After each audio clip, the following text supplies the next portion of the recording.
I never thought a simple family BBQ would expose years of hidden abuse, but looking back, all the signs were there. I just didn't want to see them.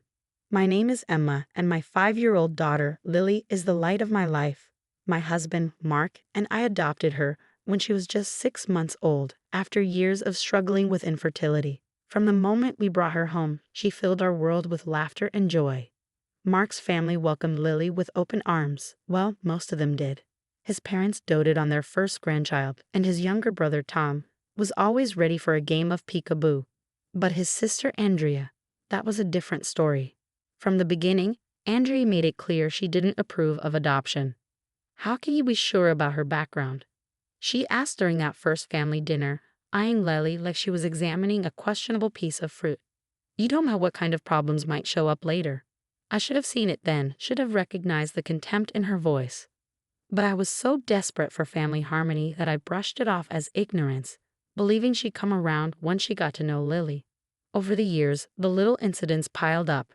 Andrea would accidentally knock over Lily's juice cup at family dinners, claiming our daughter was too clumsy. She'd make snide comments about Lily's clothes being second-hand looking, even though they were brand new. During family photos, she'd always position herself as far from Lily as possible. She's just particular about her things, Mark would say, defending his sister. You know how Andrea is with her designer clothes and perfect house. But it was more than that. I noticed how she gripped Lily's arm too tightly when leading her away from the other children at family gatherings. How she'd forget to include Lily in a cousin gift exchange at Christmas. How she praised her own children endlessly while ignoring or criticizing everything Lily did. Last Sunday was supposed to be a celebration, our annual family BBQ marking the start of summer. Mark had spent the morning setting up the backyard, arranging tables and chairs, hanging fairy lights in the trees.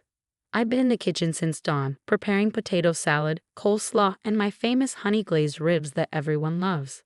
Lily was so excited, wearing her special new sundress, yellow with white daisies, perfect for a summer party. She twirled in front of the mirror that morning, declaring herself a sunshine princess.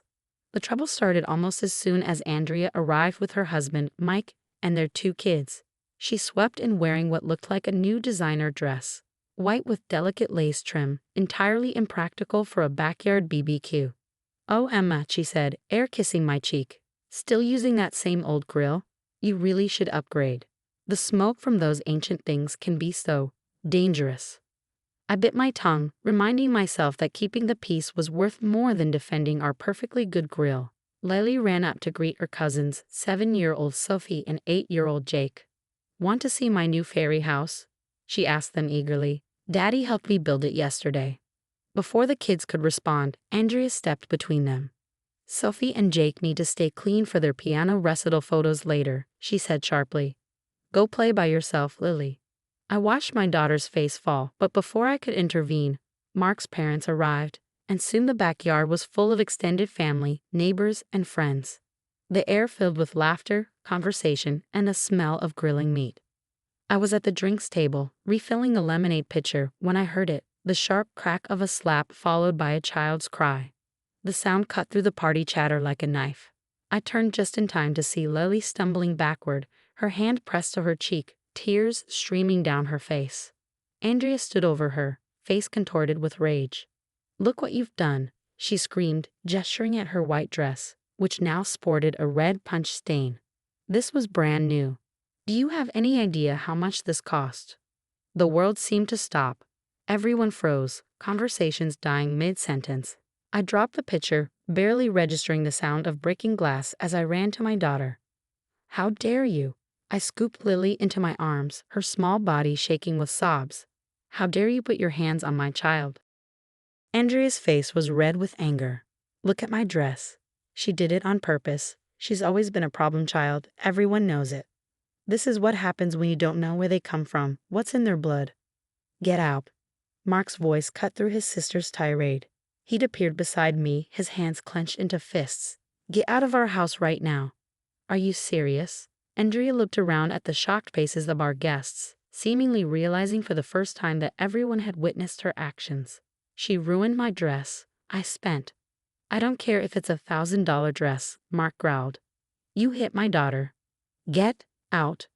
As Mike hurriedly gathered their kids and led Andrea away, she turned back, pointing at Lily. She's not even your real daughter. When are you going to? Is everything okay over here? A voice interrupted from over our fence. Our neighbor Susan was standing in her yard, phone in hand. I heard shouting. Do you need help? I hugged Lily closer, feeling her tears soaking into my shirt. We're fine, I started to say, but Susan's next words changed everything. Because I have cameras set up for our pool area, she said, her voice careful and deliberate. They cover part of your yard too, and this isn't the first time I've seen something like this happen. I felt Mark stiffen beside me. What do you mean, not the first time? Susan looked at Andrea, who had frozen halfway to her car. I have footage from other gatherings, she said quietly. I never knew quite how to bring it up, but after seeing this, she held up her phone. Would you like to see what else my cameras have captured? The next few hours were a blur. After the party guests left, Susan invited us to her house to view the footage. I sat on her couch, Lily asleep in my arms, exhausted from crying. Mark paced behind us while Susan connected her phone to the TV. I installed these cameras last summer after some neighborhood vandalism, she explained, pulling up a folder of videos. They're motion activated and have excellent night vision. I never intended to. Well, here's what I found. The first clip was from Easter Sunday. We'd hosted an egg hunt in our backyard, and the camera caught Andrea cornering Lily behind our garden shed. There was no audio, but we could clearly see Andrea grabbing Lily's arm, shaking her violently while pointing at something on the ground. My daughter's face was twisted in fear. That was when Lily said she couldn't find any eggs, Mark whispered, his voice hollow. Andrea told us she was just helping her look. Susan played clip after clip, Andrea pushing Lily away from the other children at our Memorial Day cookout, Andrea deliberately tripping Lily as she ran past during a game of tag, Andrea pinching Lily's arm when she thought no one was watching during our 4th of July celebration. The most recent footage was from just 2 weeks ago, during a casual Sunday dinner. The camera caught Andrea following Lily to our backyard playhouse. She grabbed my daughter's favorite doll, held it over the trash can, and made Lily beg for it back. Stop, I choked out, unable to watch anymore. Please just stop. Mark had stopped pacing. He stood frozen, staring at the screen, his face ashen. How did we not see this? He whispered. How did we let this happen to our little girl? Children often don't tell, Susan said gently. She was a retired school counselor, I remembered. They blame themselves, or they're afraid of causing trouble. And abusers are very good at hiding their behavior. I'm calling the police, Mark declared, pulling out his phone. Wait, Susan held up a hand. Before you do that, there's something else you should see. She pulled up one final video, this one from her front yard camera. It showed Andrea standing in Susan's driveway late one night, peering into her car windows with a flashlight. This was 3 days after I first noticed her behavior with Lily, Susan explained. I think she saw my cameras and was trying to figure out if they were recording. That's why she was so angry today, I realized. She knew she might be caught on camera, but she lost control anyway. Mark was already dialing. Within an hour, 2 police officers were sitting in Susan's living room, reviewing the footage and taking statements. They were particularly interested in the video of Andrea searching Susan's car. That could be attempted breaking and entering, one officer explained. Combined with the evidence of child abuse, we have enough to press charges if you want to pursue that route. I looked at Lily, still sleeping in my arms, her cheek slightly red where Andrea had slapped her. Yes, I said firmly, we want to press charges. The next few days were chaos. Andrea was arrested and released on bail. Mark's parents were devastated, torn between their 2 children. Mike, Andrea's husband, came to see us, looking shell-shocked. I had no idea, he kept saying. She was always so careful when I was around. But looking back, there were signs. The way Lily would hide behind you when we visited. How she never wanted to be alone with Andrea. The truth, once exposed, seemed to unlock other memories. Mark's mother remembered Andrea jokingly saying she hoped Lily would be sent back to her real family. His father recalled Andrea insisting that adopted children were prone to violence and needed to be kept in line. She needs help, Mike admitted. Professional help. I've taken the kids to my sister's house for now. I can't risk her behavior escalating with them. A week after the BBQ, We sat down with a family therapist who specialized in childhood trauma. Lily was remarkably resilient, she told us, but would need support processing what had happened. The most important thing is that she knows she's safe now, the therapist explained. That she did nothing wrong, and that you believe her and will protect her. We also learned why Lily had never told us about Andrea's abuse. Bad auntie said you'd send me away if I was bad, she whispered during one session. She said that's what happens to adopted kids who make trouble. My heart broke all over again. Mark had to leave the room, and I heard him punching the wall in the hallway. 3 months have passed since that fateful BBQ, and our lives have changed in ways I never could have imagined. The court case against Andrea moved surprisingly quickly, thanks to Susan's video evidence and multiple witnesses from the party. Andrea's lawyer tried to paint it as a one-time loss of control, but the security footage told a different story. When the judge watched the videos of her systematic abuse of Lily, his face hardened. The final verdict came down last week.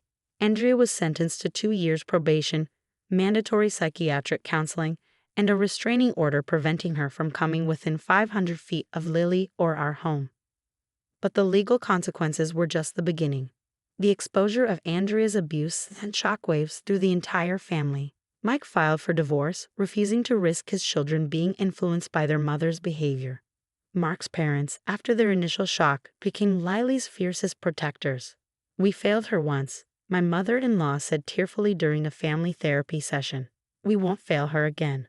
The most profound change has been in Lily herself. Like a flower finally free from shade, she's blooming. No more hiding behind my legs at family gatherings. No more mysterious stomach aches before family visits. She laughs louder, plays harder, and her nightmares have become less frequent. Last week, she did something that made my heart soar. Suffy and Jake, Andrea's children, came for their first supervised visit since everything happened. They'd been asking to see their cousin, and a therapist thought it would be good for all the children to maintain their relationship. I was nervous, but I needn't have been. Lily ran straight to them, pulling them toward her new art table. "Want to see my paintings?" she asked, her voice strong and clear. "Daddy got me special paints that don't stain clothes." The children spent the afternoon drawing together, whispering and giggling like nothing had changed. In a way, nothing had. They were just kids, innocent of their parents' issues. Susan, our neighbor who exposed the truth, has become family. She and her husband John join us for dinner every Sunday, and Lily calls her Aunt Sue. Without her cameras and her courage to speak up, who knows how long the abuse might have continued. "I just wish I'd said something sooner," Susan told me one evening as we watched Lily playing in her backyard, visible through those same security cameras that had revealed the truth. "You said something when it mattered most," I assured her. "When you could prove it." Mark has changed too. Gone is the brother who made excuses for his sister's behavior. He's in therapy, working through his guilt about not protecting Lily sooner. Last night, he sat on the edge of her bed during story time, watching her sleep long after she dozed off. "I keep thinking about all the times she tried to tell us," he whispered when I found him there. "The little signs we ignored because we couldn't imagine Andrea would." I took his hand. "We know now, and we'll never let anyone hurt her again." As for Andrea, we heard through Mark's parents that she's finally getting the help she needs. Her therapist diagnosed her with several underlying mental health issues, and she's on medication now. She sent a letter through her lawyer, trying to explain her actions, her own childhood trauma, her struggles with infertility, her irrational fear that an adopted child would somehow break apart the family. We didn't respond. Maybe someday when Lily is older, she can decide if she wants contact with her aunt. But for now, our job is to protect her, to make sure she grows up knowing she's loved, safe, and absolutely perfect exactly as she is. Yesterday during our weekly family dinner, now held at our house every Friday, I watched Lily teaching her cousins a new clapping game. Her laughter rang through the house, pure and uninhibited. Mark's parents sat nearby, beaming at their grandchildren. Mike was there too, looking more relaxed than he had in months. Susan and John brought their famous apple pie, and we all sat in the backyard under the same fairy lights from that terrible BBQ day. But this time, there was no tension, no underlying current of cruelty. Just family, not defined by blood or adoption papers, but by love, protection, and truth. Later that night, as I tucked Lily into bed, she hugged me tight. "Mommy," she whispered, "I'm glad Bad Auntie was wrong." This is my real family, isn't it? Yes, baby, I said, kissing her forehead. This is your real family, forever and always. The security cameras still watch over our yard, silent guardians of our peace. But these days, they only capture moments of joy. Lily playing with her cousins, family gatherings full of laughter, and the occasional neighborly wave from Susan next door. Sometimes the worst moments in our lives lead us to the best changes, and a single act of exposure can cleanse years of hidden darkness.